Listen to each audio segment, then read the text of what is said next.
আপনার কি কখনো এমন মনে হয়েছে যে আপনি এক চৌরাস্তার মোড়ে দাঁড়িয়ে আছেন, যেখানে একটা পথ খুব সহজ কিন্তু কোথাও পৌঁছায় না, আর অন্য পথটা কঠিন কিন্তু সব কিছু এনে দেওয়ার প্রতিশ্রুতি দেয়? এই মুহূর্তটার মুখোমুখি আমরা সবাই হই।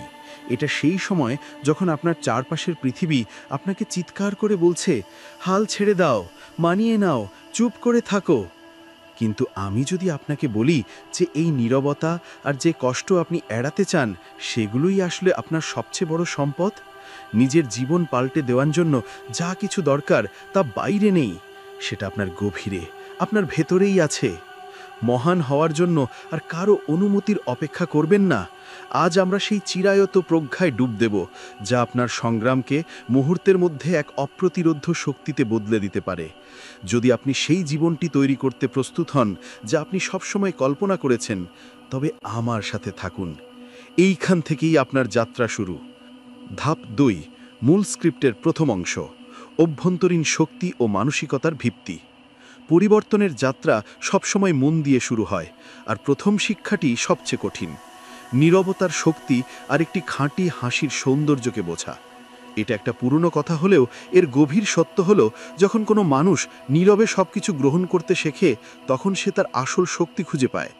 আসলে নীরবতা মানে শব্দের অনুপস্থিতি নয়, এটা হলো ভেতরের শক্তির উপস্থিতি। যখন কেউ আপনার সাথে কঠোরভাবে কথা বলে, বা জীবন যখন আপনার দিকে একটা অন্যায্য চ্যালেঞ্জ ছুড়ে দেয়, তখন আপনার স্বাভাবিক প্রবৃত্তি হলো প্রতিক্রিয়া দেখানো। কিন্তু একজন সত্যিকারের জ্ঞানী মানুষ কেবল তা হজম করে, বোঝে এবং মুহূর্তটাকে চলে যেতে দেয়। এই নীরব স্বীকৃতি আপনার বিপুল পরিমাণ শক্তি বাঁচায়। এটি মহত্ব অর্জনের জন্য একটি মৌলিক অনুপ্রেরণা। আর নীরবতার পাশাপাশি আছে হাসি। একটি অবিচল আন্তরিক হাসি সরলতার লক্ষণ নয়, এটি নিয়ন্ত্রণের একটি ঘোষণা। এটি পৃথিবীকে বলে, আপনার আনা বিশৃঙ্খলার সত্ত্বেও আমি শান্তিতে আছি। আকাশের দিকে তাকান, এটি তার রং পরিবর্তন করে। উজ্জ্বল নীল থেকে ঝোড়ো ধূসর হয়, আবার ফিরে আসে। কিন্তু মানুষ, তারা প্রয়োজনের তাগিদে, স্বার্থের কারণে তাদের রং পাল্টায়। তাদের পরিবর্তনের উদ্দেশ্য প্রায়শই বিশুদ্ধভাবে স্বার্থপর হয়। যখন আপনি বুঝতে পারবেন যে মানুষের পরিবর্তনশীল আনুগত্য আর ক্ষণস্থায়ী স্নেহ আবহাওয়ার মতোই স্বাভাবিক, তখন আপনি এটিকে ব্যক্তিগতভাবে নেওয়া বন্ধ করবেন। একটি সত্যিকারের জীবন পরিবর্তনকারী মন্ত্র হল এই মৌলিক অস্থিরতা বোঝা যে এই ভৌতিক জগতের সব কিছুই ক্ষণস্থায়ী, এমনকি সেই বন্ধুদের আনুগত্য যারা শুধু ভালো সময়ে আপনার পাশে ছিল। আর যখন আপনি এই ভৌলিক অস্থিরতাকে বুঝবেন, তখন হতাশা আপনার ওপর তার ক্ষমতা হারাবে। আমরা সবাই স্বাচ্ছন্দ্যের সন্ধানে থাকি। আমরা সহজ পথ খুঁজি এবং কষ্ট এড়াতে চাই। কিন্তু যেখানে স্বাচ্ছন্দ্য থাকে, সেখানে খুব কমই উন্নতি হয়। বাহ্যিকভাবে সুখের পিছু ছুটে আপনি কখনো আপনার জীবনে তা আনতে পারবেন না। সত্যিকারের সুখ এমন কিছু যা আপনি নিজের সঙ্গে বহন করেন। এটি এমন একটি অবস্থা যা বাইরের পরিস্থিতি থেকে স্বাধীন। যখন আপনি বাইরের সন্ধান করেন, তখন আপনি বুঝতে পারেন যে আপনি যা কিছু আনতে চান তা একসময় সরিয়ে নেওয়া হবে। আপনি যা কিছু গ্রহণ করেন তা অবশেষে চলে যাবে। সত্যিকারের সম্পদ হল আপনার ভেতরের সেই অংশ যাকে ধ্বংস করা যায় না। এবার আসুন 2 ধরনের শক্তি নিয়ে কথা বলি। একজন মানুষের শক্তি তার চরিত্রের মধ্যে, চাপের মুখে টিকে থাকার ক্ষমতার মধ্যে নিহিত। কিন্তু যা তাকে সত্যি সংজ্ঞায়িত করে তা হলো তার ব্যক্তিত্ব এবং তার আচরণ। আপনার সশব্দ অর্জনের চেয়ে আপনার নীরব চরিত্রের জন্য পরিচিত হওয়া অনেক ভালো। যদি আপনি জীবন থেকে প্রজ্ঞা অর্জন করতে চান, তবে শুধু অন্যের দেওয়া উপদেশ শুনবেন না, বরং প্রতিটি ব্যর্থতা, প্রতিটি প্রতিকূলতার মধ্যে লুকানো শিক্ষাকে গভীরভাবে পরীক্ষা করুন। প্রজ্ঞা হলো অভিজ্ঞতার ফল, আর অভিজ্ঞতাকে আপনি প্রায়শই আপনার ভুলের সংগ্রহ বলে থাকেন। যদি আপনি নিজের ভুল থেকে শিখতে পারেন, তবে আপনি একজন প্রতিভাবান। আর যদি আপনি অন্যের ভুল থেকেও শিখতে পারেন, তবে আপনি একজন কিংবদন্তি। এটি আমাদের একটি গুরুত্বপূর্ণ বিষয় নিয়ে আসে, মূল্য। 5 টাকার একটি কলম 5 কোটি টাকার চেক লিখতে পারে। কলমটি তার নিজের হাতে ধরা না থাকলে এবং যে মস্তিষ্ক তাকে চালনা করে তা ছাড়া তার কোনো মূল্য নেই। এটি আত্মমর্যাদার একটি গভীর শিক্ষা। আপনার উৎস যতই সাধারণ হোক না কেন, তাতে কিছু আসে যায় না। গুরুত্বপূর্ণ হলো আপনার উদ্দেশ্যের জটিলতা এবং গভীরতা। আপনি আপনার উপকরণের ভৌত মূল্য দ্বারা সংজ্ঞায়িত হন না, বরং আপনার স্বপ্নের মহত্ব দ্বারা সংজ্ঞায়িত হন। যে ব্যক্তি সহজে সবাইকে বিশ্বাস করে, প্রায়শই সে সবচেয়ে বেশি আঘাত পায়। বিশ্বাস একটি ভঙ্গুর কাচের মতো, একবার ভাঙলে এর টুকরোগুলো আর কখনো পুরোপুরি জোড়া লাগানো যায় না। একজন সৎ মানুষ খুঁজে পাওয়া কঠিন, কিন্তু এমন একজন মানুষ খুঁজে পাওয়া আরও কঠিন যিনি আপনাকে সৎভাবে বলতে পারবেন যে কি তাকে কষ্ট দিচ্ছে। যখন মানুষ কঠিন পরিস্থিতির মুখোমুখি হয় তখন তারা প্রায়শই তাদের প্রকৃতি পরিবর্তন করে না, বরং তাদের আচরণ পরিবর্তন করে। তারা কেবল তাদের চেহারার একটা ভিন্ন দিক দেখায়। মানুষের মধ্যে এই পরিবর্তনশীল রূপ দেখে আপনার হতাশ হওয়া উচিত নয়। এটা স্বাভাবিক, মানুষ আপনাকে হতাশ করবেই। কিন্তু কখনো কখনো ব্যথা একটি প্রয়োজনীয় অনুঘটক। ব্যথা হলো সেই জিনিস যা আপনাকে পরিবর্তন করতে বাধ্য করে। এটি আপনাকে শক্তিশালী করে তোলে, এটি আপনাকে একজন যোদ্ধাতে পরিণত করে। আপনাকে অবশ্যই মানুষকে সম্মান করতে শিখতে হবে, কিন্তু কখনো তাদের এত বেশি গুরুত্ব দেবেন না যাতে আপনি নিজের মূল্য ভুলে যান। নিজেকে এত সহজলভ্য করে তুলবেন না যাতে তারা আপনাকে হালকাভাবে নেবে। যখন লোকেরা আপনার দয়াকে দুর্বলতার সংকেত হিসেবে নেয় তখন তারা অনিবার্যভাবে আপনাকে দেখাবে যে তারা আসলে কেমন। যখন তারা বুঝতে পারে যে তারা ভুল করেছে তখন তারা তা আড়াল করার চেষ্টা করবে, কিন্তু তাদের কর্ম সবসময় তাদের কথার চেয়েও জোরে কথা বলবে। আমরা কষ্টের শক্তি নিয়ে কথা বলেছি, কিন্তু আসুন এবার দেওয়ার শক্তি নিয়ে কথা বলি। আপনি ঋণ টাকা দিয়ে পরিশোধ করতে পারেন, কিন্তু আপনি কখনো একটি দয়া বা উপকারের প্রতিদান দিতে পারবেন না। প্রতিশোধ ভাব, হিংসা বা ঈর্ষা আপনাকে কেবল সাময়িকভাবে ভালো অনুভব করাবে, কিন্তু এটি কখনো আপনার ভবিষ্যৎ তৈরি করবে না। শুধুমাত্র আপনার নিজের পথে এবং আপনার নিজের উন্নতি বা অগ্রগতির ওপর মনোযোগ দেওয়ার মাধ্যমেই আপনি তাদের চেয়ে ওপরে উঠতে পারবেন যারা আপনার খারাপ চায়। সত্যিকারের বন্ধু অত্যন্ত বিরল। আপনি খারাপ অভ্যাস থেকে মুক্তি পেতে পারেন, কিন্তু আপনি কখনো একজন জীবনসঙ্গীর খারাপ আচরণ থেকে পুরোপুরি মুক্তি পেতে পারবেন না। এটি এক ধরনের বিষাক্ততা যা আত্মাকে বিষিয়ে তোলে। আপনাকে সাবধানে নির্বাচন করতে হবে। যখন আপনার প্রিয়জন এমন কিছু বলে যা মিথ্যার মতো শোনায়, তখন বুঝবেন যে এটি প্রায়শই এক ধরনের নিরাপত্তাহীনতা, আপনাকে হারানোর এক ধরনের ভয় থেকে আসে। দুর্বল হওয়া সাহস লাগে, আর অন্যের মধ্যে সেই দুর্বলতা উপলব্ধি করতে আরও বেশি সাহস লাগে। এখন আমি এটাকে আকাঙ্ক্ষার একটি গুরুত্বপূর্ণ পাঠের সাথে যুক্ত করতে চাই।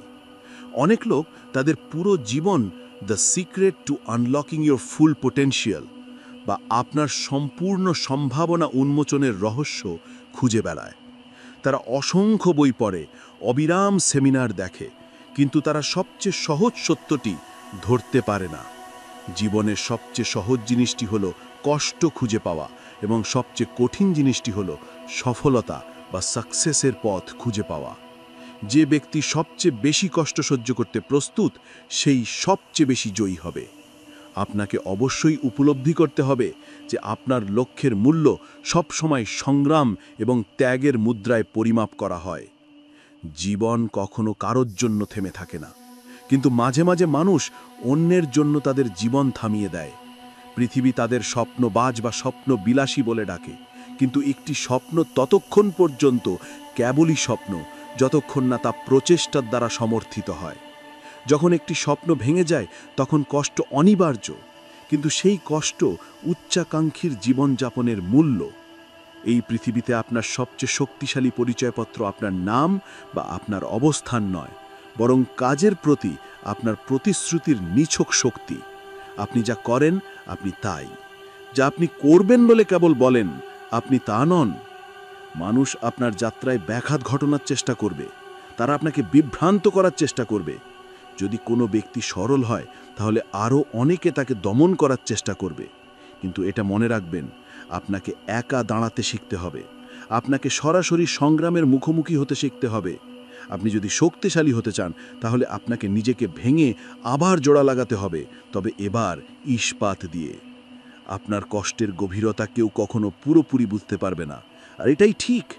আপনাকে তাদের কাছে ব্যাখ্যা করতে হবে না, শুধু এর মধ্যে দিয়ে কাজ করে যান। আপনার সহনশীলতাই আপনার বক্তব্য। এমন কিছু 5 rules to transform your life বা আপনার জীবন পরিবর্তনের 5টি নিয়ম রয়েছে যা সফল ব্যক্তিরা মেনে চলেন, এবং এর মধ্যে সবচেয়ে গুরুত্বপূর্ণ হলো খাঁচার পাখি আর খোলা আকাশের পাখির মধ্যে পার্থক্য বোঝা। একটি কোকিল এবং একটি ময়না বিভিন্ন ভাষায় কথা বলে, কিন্তু তারা উভয়ই খাঁচের ওপর নির্ভরশীল। যে পাখিটি স্বাধীন, যে সত্যিই উড়ে বেড়ায়, তাকে নিজের প্রচেষ্টা এবং নিজের সংগ্রামের ওপর নির্ভর করতে হবে। কখনো ক্রোধকে অন্যের বিরুদ্ধে অস্ত্র হতে দেবেন না, এটিকে আপনার অপ্রতিরোধ্য কঠোর পরিশ্রমের জ্বালানি হিসেবে ব্যবহার করুন। রাগ একটা সাময়িক উন্মাদনা। নতুন সমস্যা তৈরি করার পরিবর্তে সমস্যার সমাধানে সেই শক্তি ব্যবহার করুন। অসম্ভবকে জয় করতে হলে আপনাকে অসম্ভবকে বিশ্বাস করতে হবে। এই বিশ্বাস আপনার জীবনের সমীকরণে ইতিবাচক চিহ্ন, যোগ চিহ্ন। আপনি যদি আপনার লক্ষ্য পূরণের সময় নিজের ওপর বিশ্বাস রাখেন, তবে আপনার প্রয়োজনীয় সমর্থনের অভাব হবে না। শেখার সবচেয়ে কঠিন পাঠ হলো যে আপনি অন্যের তেল দিয়ে আপনার বাতি জ্বালাতে পারবেন না। আপনাকে আপনার নিজের তেল বহন করতে হবে। আপনাকে নিজের আলো অর্জন করতে হবে। সাফল্য কোনো গন্তব্য নয়, এটি আপনার ত্যাগের মহত্ব দ্বারা সংজ্ঞায়িত একটি যাত্রা। যেমন আপনি প্রথমে গাছ না লাগিয়ে এবং ধৈর্য ধরে অপেক্ষা না করে ফল উপভোগ করতে পারেন না, ঠিক তেমনই একটি গভীর ত্যাগ না করে আপনি সফলতা অর্থাৎ সাকসেস অর্জন করতে পারবেন না। এই ত্যাগ কেবল সময়ের বিষয় নয়, এটি হলো আপনি যা তা ছেড়ে আপনি যা হতে চান সেই পথে হাঁটা। আপনার জীবনের সবচেয়ে গুরুত্বপূর্ণ সম্পর্ক হলো আপনার আয়ের উৎসের সাথে। যখন আপনার উপার্জন স্থিতিশীল থাকে, তখন পৃথিবী উজ্জ্বল দেখায়। যদি আপনার সম্পদ প্রতারণা বা ঠকানো অর্থাৎ চিটিংয়ের উপর ভিত্তি করে তৈরি হয়, তবে তা অবশেষে অদৃশ্য হয়ে যাবে এবং আপনি শূন্য হাতে পড়ে থাকবেন। কিন্তু যে মানুষটি সৎ, যে অন্যদের সাথে বিশ্বাসঘাতকতা করে না, সে সব সময় মাথা উঁচু করে দাঁড়াবে। একজন বিনয়ী এবং দয়ালু মানুষ, সরল মানুষ প্রায়শই সহজ লক্ষ্যবস্তু হয়ে ওঠে। কিন্তু আপনার সরলতাকে যেন কখনো বোকামি বলে ভুল না করা হয়। অতিরিক্ত স্বচ্ছ হবেন না। যেমন গোপন কথা অর্থাৎ সিক্রেট ম্যাটার্স প্রকাশ করা উচিত নয়, তেমনি প্রতিটি চিন্তা বা অনুভূতি প্রকাশ করারও প্রয়োজন নেই। আপনার যোগাযোগকে ফিল্টার করতে শিখুন। যদি কোনো ব্যক্তি খুব বেশি শান্ত থাকে, তবে অন্যরা তাকে দরজার পাপোশের মতো ব্যবহার করবে। বিনয়ী হন কিন্তু দৃঢ় হন, দয়ালু হন কিন্তু অটুট হন। নীরবতার একটি মুহূর্ত হলো শক্তির একটি মুহূর্ত। অনেক সময় আপনার নিজেকে প্রমাণ করার দরকার হয় না। একজন সত্যিকারের বন্ধু হলো সেই ব্যক্তি যে আপনার সংগ্রামের সময় আপনার সাথে থাকে, শুধু আপনার ভালো সময়ে আপনার সাথে হাসে না। একজন ভালো বন্ধু জীবনের অনেক বিষাক্ততার প্রতিষেধক হতে পারে। আমাদের আপনার জীবনের দুটি সবচেয়ে গুরুত্বপূর্ণ সম্পর্ক নিয়েও কথা বলতে হবে। যদিও আপনার পুরো পৃথিবী একটি কষ্টকে মেনে নিতে পারে, তারা খুব কমই আপনার জীবনসঙ্গীর দুর্ব্যবহার বা মিসবিহেভিয়ার সহ্য করবে। তবুও আপনাকে অবশ্যই আপনার বাবা মায়ের ত্যাগ কখনো ভুলে যাওয়া উচিত নয়। আপনি কখনো তাদের প্রতিদান দিতে পারবেন না। যখন কোনো গ্রামবাসী তাদের অপমান করে বা যখন তারা অন্যের দ্বারা অসম্মানিত হয়, তখন আপনি তাদের শান্তি হারান। একটি সরল জীবন যেখানে আপনার বাবা মাকে সর্বোচ্চ সম্মান দেওয়া হয়, তা তাদের দুঃখের ওপর নির্মিত বিলাসবহুল জীবনের চেয়ে অনেক বেশি মূল্যবান। আপনি এমন লোকেদের দ্বারা পরিবেষ্টিত হবেন যারা বংশ, অহংকার এবং অবস্থানে ধনী। তাদের সরকারি চাকরি থাকতে পারে, ব্যবসা থাকতে পারে, বা তারা বিখ্যাত শিল্পী হতে পারেন। কিন্তু মনে রাখবেন, জীবনের সবচেয়ে বড় কারণ আপনার পারিবারিক নাম বা আপনার উপাধি নয়। এটি হলো আপনার শিক্ষার গুণগত মান, যা আপনার চরিত্রকে ত্বরান্বিত করে। মানুষের শক্তিশালী ভবিষ্যৎ গড়তে ব্যর্থ হওয়ার প্রধান কারণটি সহজ। তারা ক্রমাগত নিজেদেরকে অবমূল্যায়ন করে, তারা নিজেদেরকে ছোট মনে করে, তারা নিজেদেরকে দুর্ভাগ্যবান মনে করে এবং এই নেতিবাচক আত্ম উপলব্ধিকে বাস্তবে পরিণত হতে দেয়। আপনাকে অবশ্যই সাহসী হতে হবে, আপনাকে অবশ্যই বীর হতে হবে। একজন যোদ্ধা হন, চিন্তিত নন। অন্যায়ের বিরুদ্ধে দাঁড়ানোর সাহস আপনার থাকতে হবে। যে ব্যক্তি ধৈর্যে, সাহসিকতা, কারেজ এবং সরলতায় ধনী, সেই অবশেষে সত্যিকারের মহত্ব অর্জন করবে। সত্যিকারের নেতৃত্ব হল নম্রতা সম্পর্কে। সেরা নেতা হলেন সেই ব্যক্তি যিনি অন্যদের সেবা করেন, যিনি ক্ষমা করতে সক্ষম। সময় হল চূড়ান্ত বিচারক এবং মহাবিশ্বের সবচেয়ে নিরপেক্ষ উপাদান। এটি সবার সাথে সমান আচরণ করে। যারা সময়কে অসম্মান করে, তারা অবশেষে তার ক্রোধের মুখোমুখি হবে। আপনি যদি কোনো বড় কিছু অর্জন করতে চান, তবে আপনার সময়কে দক্ষতার সাথে ব্যবহার করতে শিখুন। প্রতিটি মিনিট একটি উপহার। যে ব্যক্তি অন্যদের ক্ষমা করতে পারে এবং চাপের সময় শান্ত থাকতে পারে সেই জীবনের দৌড়ে সত্যিকারের বিজয়ী। আপনার হৃদয়ে যা লেখা আছে তা সবসময় মনে রাখবেন। আপনি হয়তো অন্যদের কাছে মিথ্যা বলতে পারেন, কিন্তু আপনি কখনো আপনার হৃদয়ের কাছে মিথ্যা বলতে পারবেন না। যখন আপনি দয়ালু হওয়ার সিদ্ধান্ত নেন, তখন আপনি মহান হওয়ার সিদ্ধান্ত নেন। হৃদয় হলো শরীরের সবচেয়ে মূল্যবান অংশ, তবু এর কোনো বাজার মূল্য নেই। এর মূল্য এর ভেতরের উপাদানের গুণগত মান দ্বারা পরিমাপ করা হয়। চূড়ান্ত সত্য, অর্থের পিছনে ছুটবেন না, নীতির পিছনে ছুটুন। মানুষের পিছনে ছুটবেন না, অগ্রগতির পিছনে ছুটুন। যখন আপনার জীবন শক্তিশালী নৈতিক নীতির সাথে সারিবদ্ধ থাকে, তখন বাকি সবকিছুই অনুসরণ করবে। নিজেকে সুস্থ করার জন্য যথেষ্ট শক্তিশালী হন, নিজের ভাগ্য বেছে নেওয়ার জন্য যথেষ্ট শক্তিশালী হন। আপনি যে সবচেয়ে শক্তিশালী পছন্দটি করবেন তা হলো আপনার নিজের জীবনের দায়িত্ব নেওয়া এবং আপনার ব্যর্থতার জন্য পৃথিবীকে দোষারোপ করা বন্ধ করা। রূপান্তর আপনার সাথে শুরু হয় আজই।